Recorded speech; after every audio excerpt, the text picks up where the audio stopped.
And we're back with more News Talk Saga 960. So very glad you could join us on this edition of the Mark Petroni Show. Well, the Canada Day festivities are over. Andy Lee went from Calgary to Ottawa to celebrate Canada Day. Not only was she interested in celebrating Canada Day, though, she was also delivering speeches, inspiring Canadians from one end of this country to the other about fighting for freedom and the importance of fighting for freedom. There were protests, there were peaceful protests, and he got in a little bit of trouble, but nothing too serious. She wasn't hauled off in handcuffs or anything like that. So we're thankful for that. And now she's getting ready to move on. She now joins us from the nation's capital. Andy Lee, welcome to the show. Thank you for having me back again, Mark. How are you? I am excellent. I'm so very glad that you had a chance to do what you needed to do in Ottawa.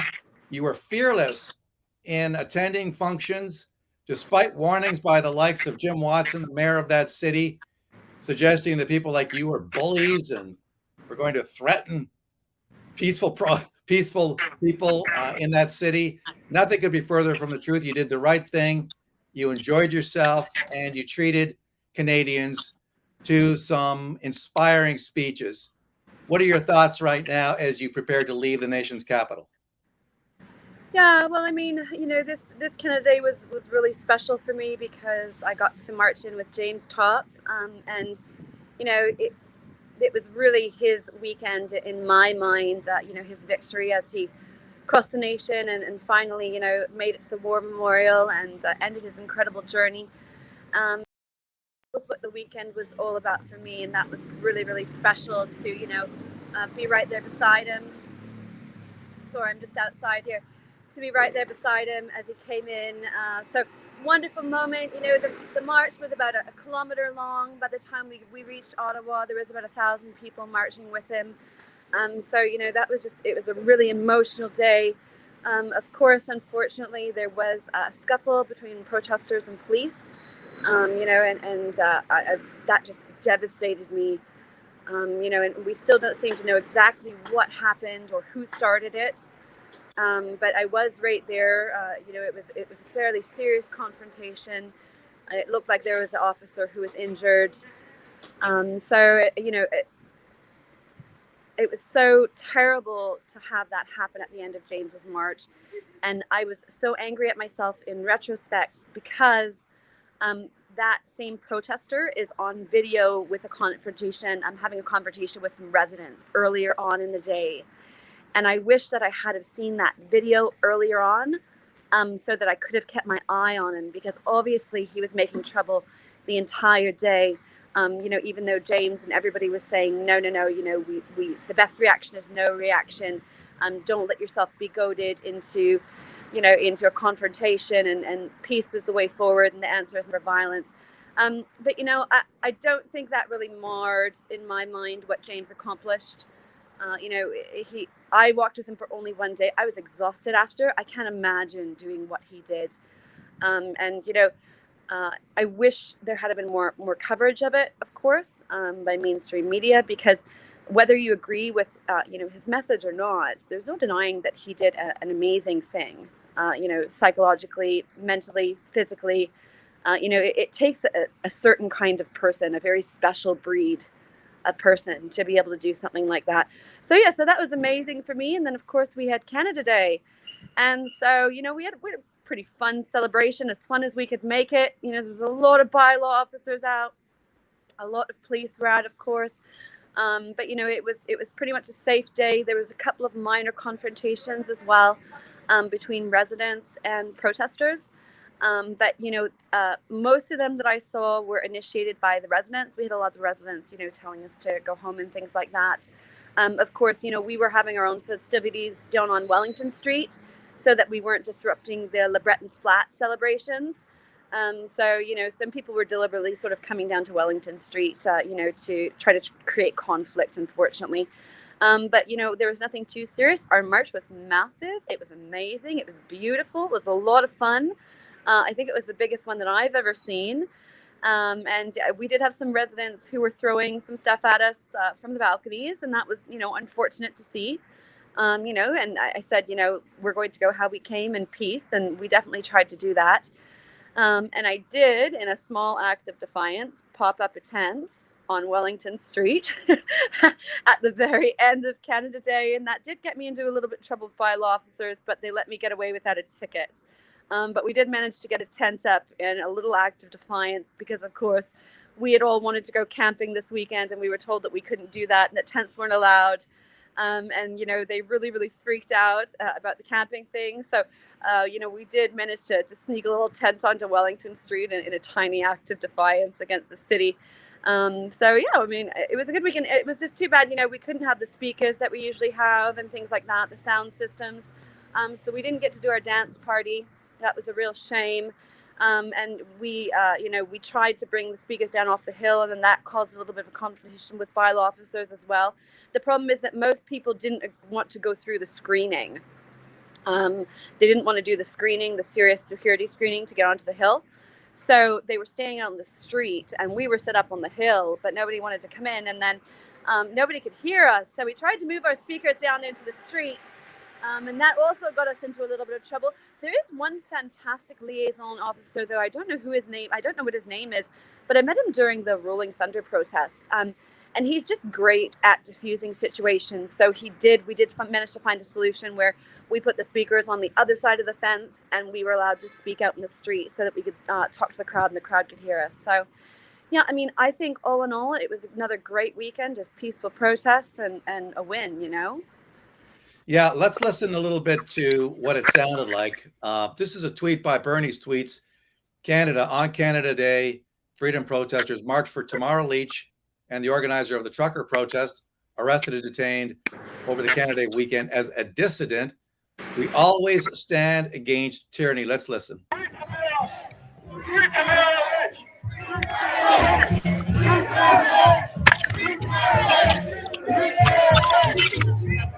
People are chanting free Tamara Leach. Look at the crowd. 1st of July, Canadian Day, marching for freedom in downtown Ottawa.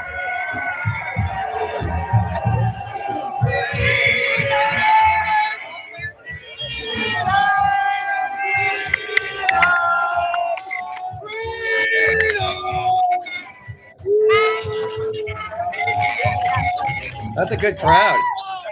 We are in the Bank Street, downtown Ottawa. That's a lot of people. That's a fantastic crowd, Andy. It was massive. So it was really, really good. I think they said only 5,000 people showed up at LeBreton Square. And we had Downtown 1,000 people Ottawa. at Wellington Street. So Freedom March. we had a really, really good turnout. And the energy is fun. Marches are always fun. They really, I really do. I'm coming to like them, and I didn't always do this, but I think once you get into that crowd, you get that sort of energy, and it's really good, positive energy. They become infectious, right? The feeling that you get when you join, and the feeling of community that these rallies create. It really is infectious. Yeah, and we've got some video of your speech as well. Let's listen. If we are to heal, we must remain strong. We must stay the course, and we hold the line. Whoa! Hold the line. Oh my gosh, that triggers those people. That triggers them like crazy. Those are the 3 words that they can't stand. Hold the line. If James is right, and courage is indeed learned and needs to be practiced, then we are learning it Look all at that together crowd. here today. We are becoming stronger every time that we meet, and I would not be here if it were not for all of you. They never counted on us sticking together. Oh my. They tried to tear us apart. They say that we are relatively free, and that should placate us into standing down and giving up. Relatively free. I say there is no relatively free in the word freedom, and that liberty is absolute. Exactly. You're either free or you're not. And a cause worth fighting for. To be clear to those who might twist words, when I say fighting, I mean not with our fists, but with our speeches and our words. To echo James's call from yesterday, hate is never the way forward, and we must be better than the people who govern us. Whenever I return here, I think of the sign that I saw, and it was one of the last signs to be collected as they tried to erase our presence in February. They think that we will forget, but we will never forget. It was a sign in the writing of a child, and it had a statement on it from Margaret Mead, and it said, "Never doubt that a small group of thoughtful, committed citizens can change the world." Indeed, it's the only thing that ever has. What started out as a tiny movement has quickly grown. And look at us today. We are not so small anymore, are we? That's right. You're not so small anymore. And so here you had the mayor of Ottawa trying to intimidate you into not doing what you did. And you refused to be bullied. You refused to be coerced and arm twisted into not going to Ottawa. You did go. You said, I am going to the nation's capital and I will speak. So good for you. Yeah, I didn't, like I said, I didn't plan on speaking. It wasn't, in the agenda, but they asked me to at the last minute. And it's not really my thing. But, like I said, I thought about whether James would, back down if something scared him, or if Tamara Leitch would have backed down. So I felt like I had to do it. I couldn't back out, because they wouldn't give up. So I didn't give up either. So yeah, it was, like I said, I think it was a really successful weekend, and unfortunately, the city did try to really discourage people from coming, and I think that some people were discouraged.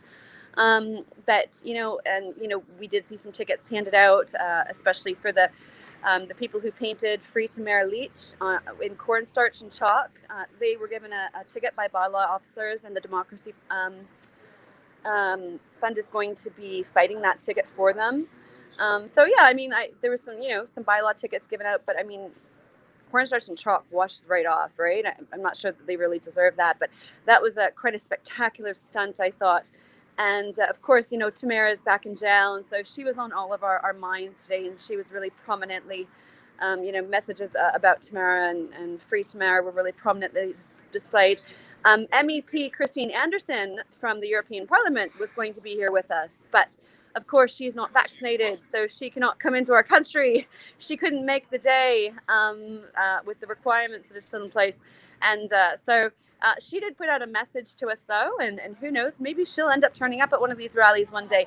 I was out at Camp Eagle as well, and that's the permanent encampment that's been set up outside of Ottawa to continue running operations. So I was out there with some of the people who organize these protests. They say they're well stocked, they're ready. They say that they're going to stay and they're going to continue demonstrating throughout the summer. So we're, talking about the next thing that's going to happen. I can just imagine what Jim Watson's going to say.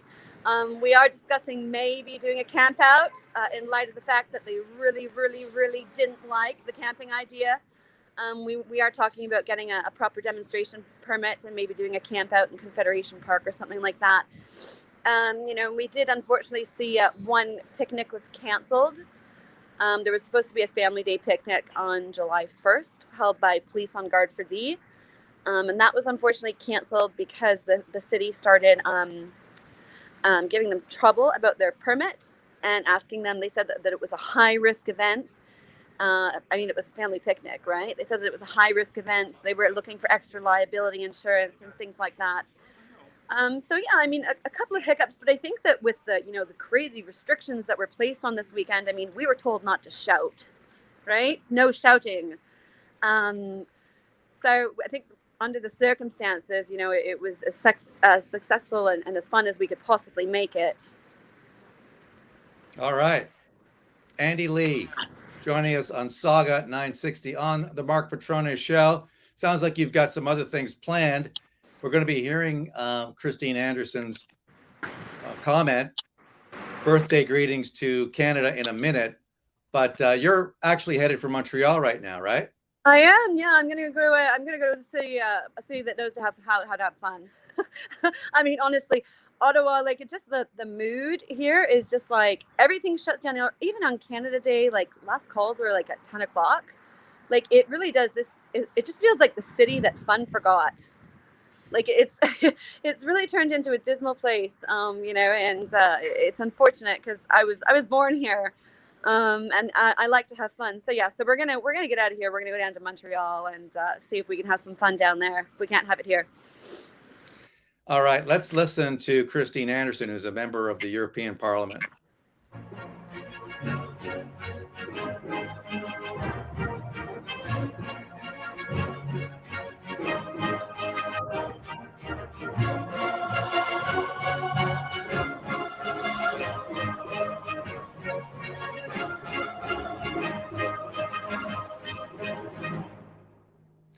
Hello, Canada. Hello, freedom truckers. And hello to all of those fighting for freedom, democracy, and the rule of law. I was supposed to be in Ottawa today. I was supposed to be right there with you, celebrating your country's exceptional history, culture, and achievements, which you have every reason to be so very proud of.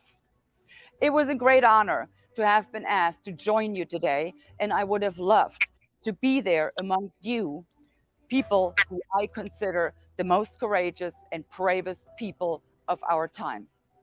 But I was not allowed to enter your beautiful country because I chose to exercise one of the most fundamental rights of all. I chose to decide what happens with my body.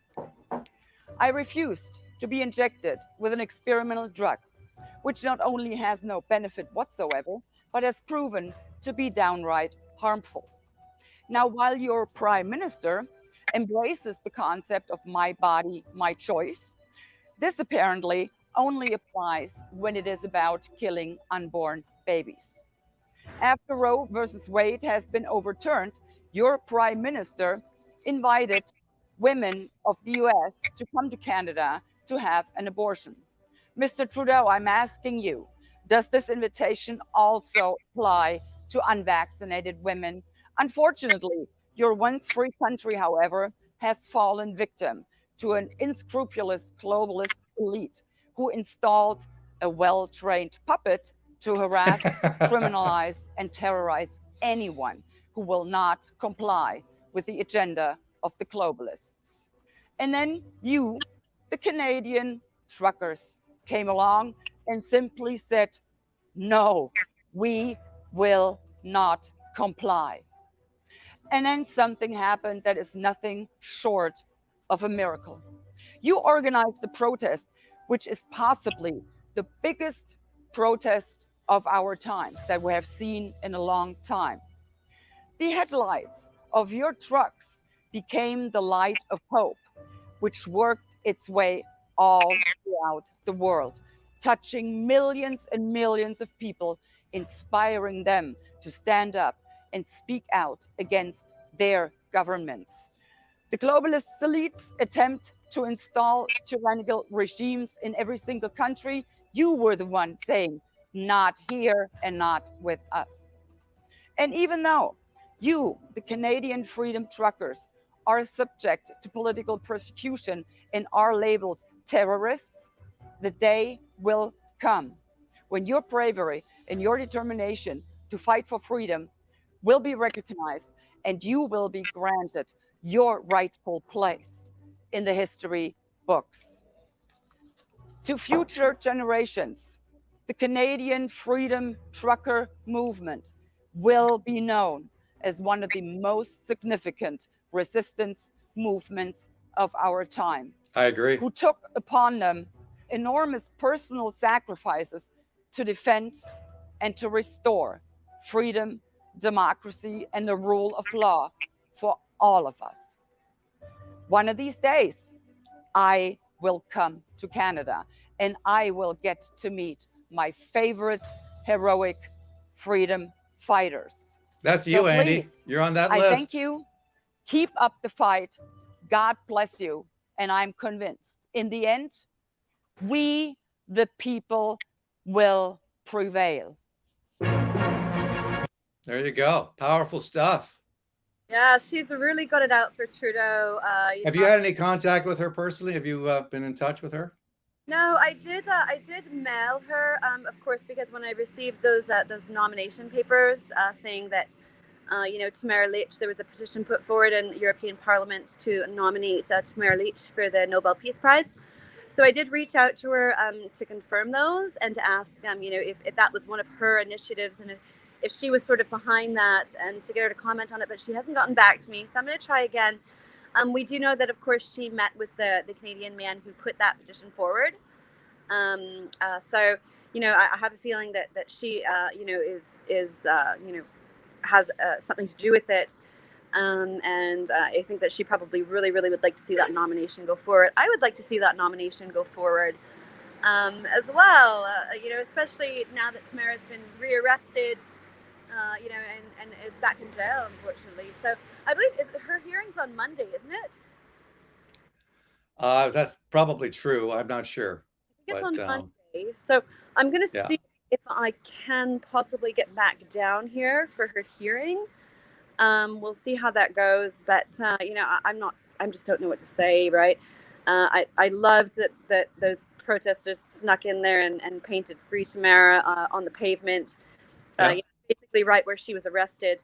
I thought that was a really great thing. So we're getting pretty creative in what we do, and like I said, we're not done. We've got a permanent camp set up now. I never thought I was going to be involved in this. I've really never protested, I don't think, against anything in my life before. And I think that's true for a lot of us. I think it's just, it's being born out of necessity, because this government really is they're just going too far. They really, really are. They're going far too far. And I was there this morning at the Bikers Church too. I said hello to the Bikers Church who organized the Rolling Thunder protests. So they do wonderful service. They're good people. They do good work in the community. Of course, their church was vandalized during the last protest held in Ottawa. Unfortunately, it was covered with some very ugly graffiti.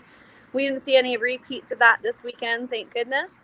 So it was great to see them. And like I said, we're just going to, to me, again, this weekend was all about James Topp and his accomplishments. And, I was so happy to finally get to meet him after all these months.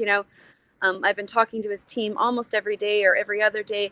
So that was a big moment for me, to finally, give him a hug and say thank you, and I think that he really was able to recapture a lot of that spirit that we felt during the convoy protests, right? We saw the people out cheering again, lining the streets, waving their flags proudly, waiting for him to come into town. And so, that was sort of a fond bit of deja vu that we got to re-experience, with James Topp leading us into Ottawa. So it was quite a moment. Here's your tweet. This is our Canada. We are not meek, apathetic, or complacent. Well, that's largely due to people who are prepared to stand up and fight. We have courage, and courage like this, the courage to stand up to your government, takes practice. We will practice until the government restores our rights. We will hold the line. And in fact, some people have been messaging you saying that they had never protested before either. So this was a first for many Canadians, people who've reached the point where they are now prepared to take to the streets. Let's listen.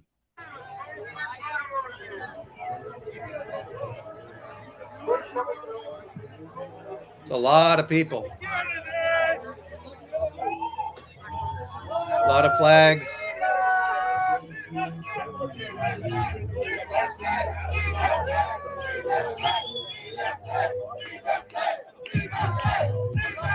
Those are regular folks, Andy. These are just regular Canadians, many of whom would never have thought to protest, and yet there they are on the streets.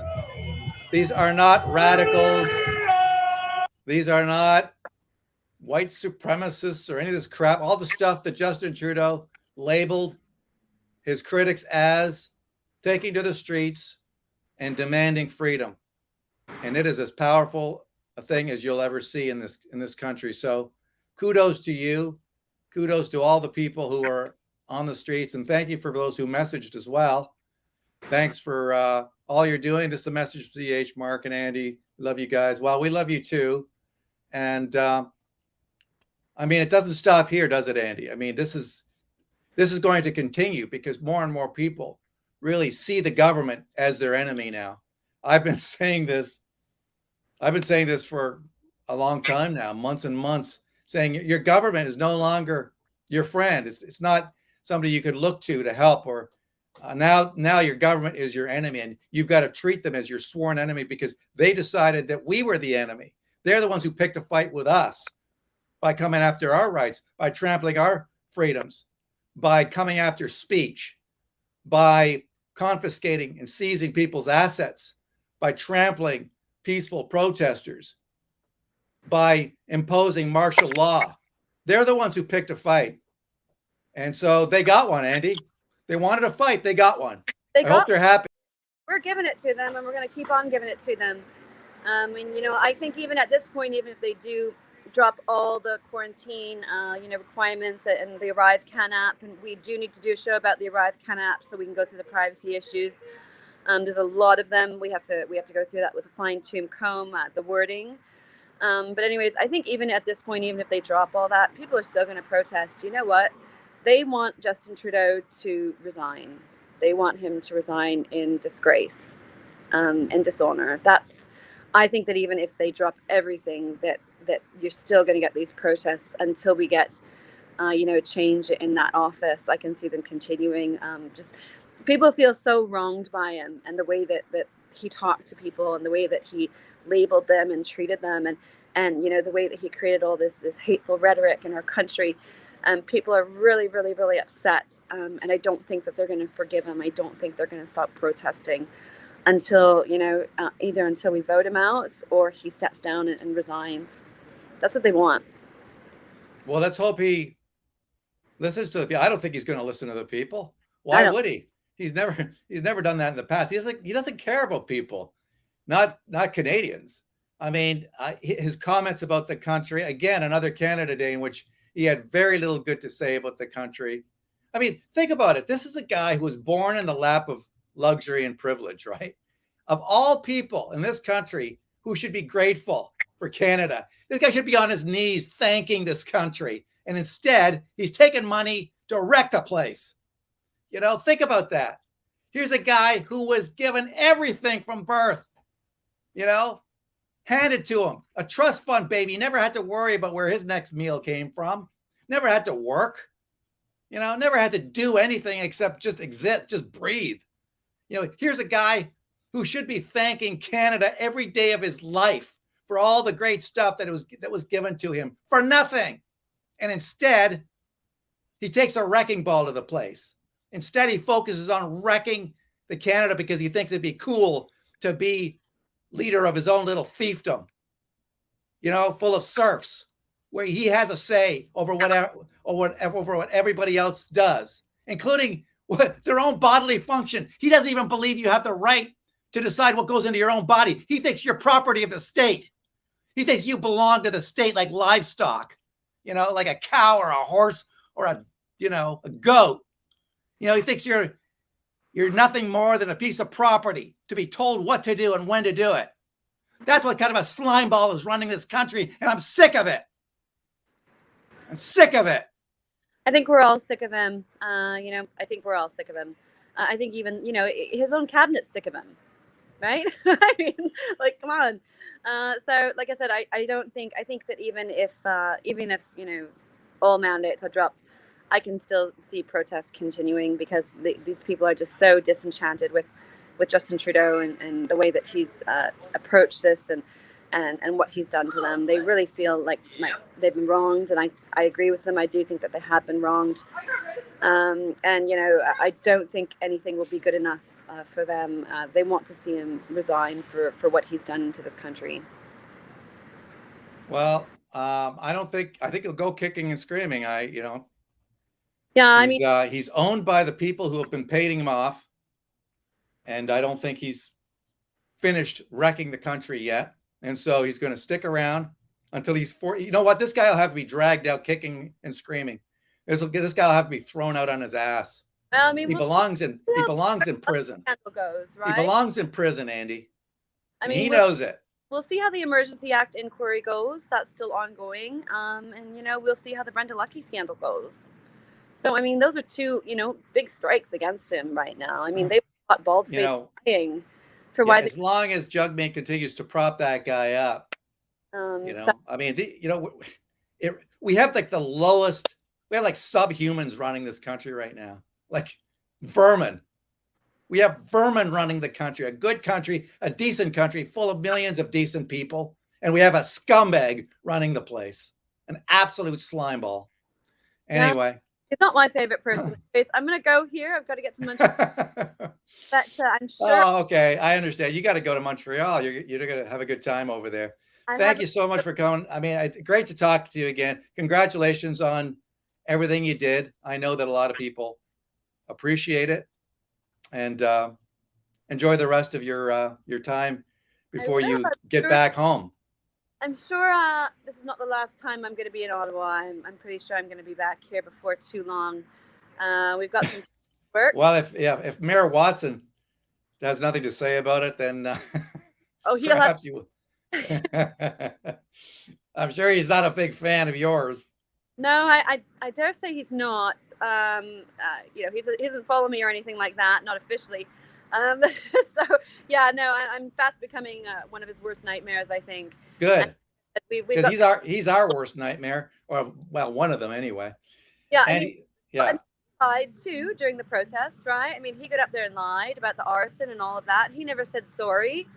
So he's got no problems lying through his teeth about why the Emergency Act was used and all that. So, I mean, yeah, Jim, you know what? Too bad. It's my city too. It's not yours. We all have a right to be here, and we're going to keep on coming back until we get what we want.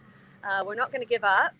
I think that much is clear. And like I said, there's already things in the works, right? Yeah, exactly. It doesn't stop here. It never will until these slime balls back the hell off. And I mean, and if they have to be forced to do it, then so be it. Now's not the time to back down. No, absolutely no. It's time to put the pedal to the metal, as far as I'm concerned. Thank you, Andy. Okay, take care, Mark. Bye. All right, that is Andy Lee, and let's take a brief commercial break. Back with more on News Talk Saga 960 and the Mark Petrona Show after this.